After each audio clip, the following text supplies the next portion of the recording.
All right, class, so in this video, we're gonna be talking about our focused cardiac assessments. We'll be doing these focus assessments when a patient has a complaint for any chest pain, any palpitations, or any other type of cardiac issues.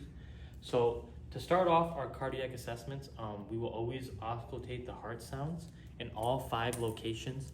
And the mnemonic for that is ape to man, so A, P, E, T, and M. Those are our sites that we're going to listen for, okay? So the first site is going to be our aortic, as Ms. Jones is demonstrating for us right there. The next one will be pulmonic.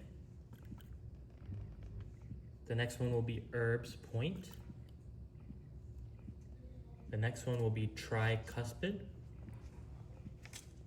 And the last one will be mitral. Make sure to have your cardiac focus assessment paper out so you guys can follow along.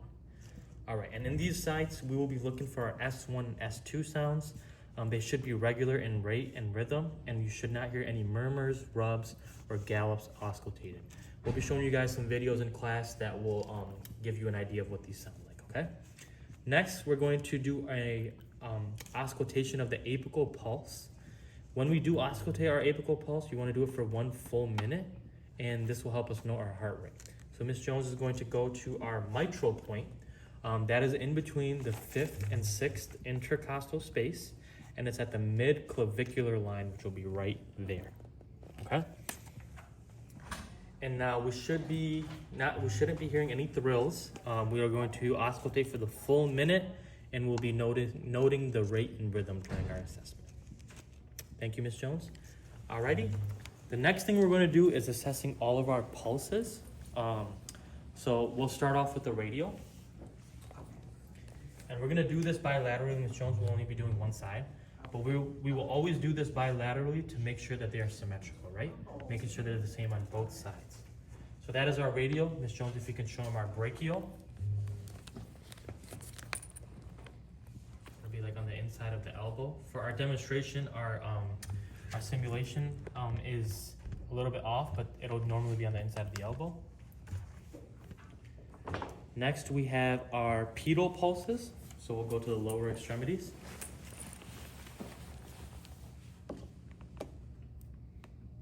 And just remember to make sure you are checking both sides for our symmetricalness.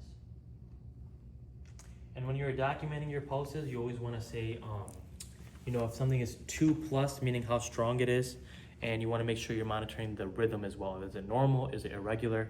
So on and so forth. All right, the next thing we're going to do is assess for capillary refill.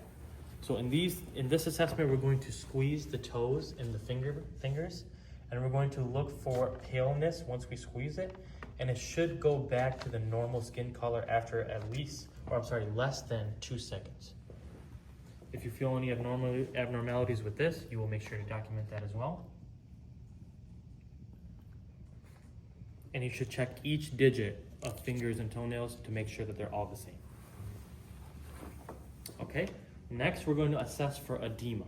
So you will normally check for edema when it comes to cardiac issues in the lower extremities. So Ms. Jones is going to show us the feet, and we will be pushing our fingers down in the tibial area, and we will be looking for any rebounding or if the skin is pitting, meaning if you're pressing it in like this and it's staying down like that, that would be considered pitting edema.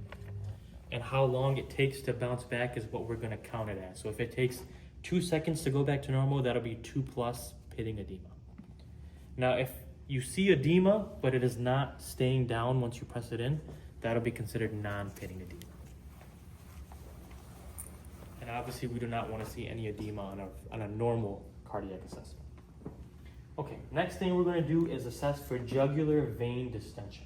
So we're going to be looking at our jugular veins right here, and we'll be looking if they are bulging. And you will notice on patients that do have JVD that it is very prominent. You can see it going downwards, like in this general area, we'll see a nice thick bulging vein. Lastly, the last thing we're going to do is check our carotid arteries for bruits. So Ms. Jones is going to first palpate and find the carotid artery. And make sure while you're doing this, you're not doing both at the same time because you can cut off circulation. Now that she is palpated, she is going to switch to the bell of her or of her stethoscope, and she's going to listen for any bruits. And in class, we will show you guys some videos for what these sound like. And once she is done, she should not have heard any bruits. And once again, make sure to not do those at the same time. And that should conclude our focus assessment for the cardiac system. We'll catch you guys in the next video. Thank you.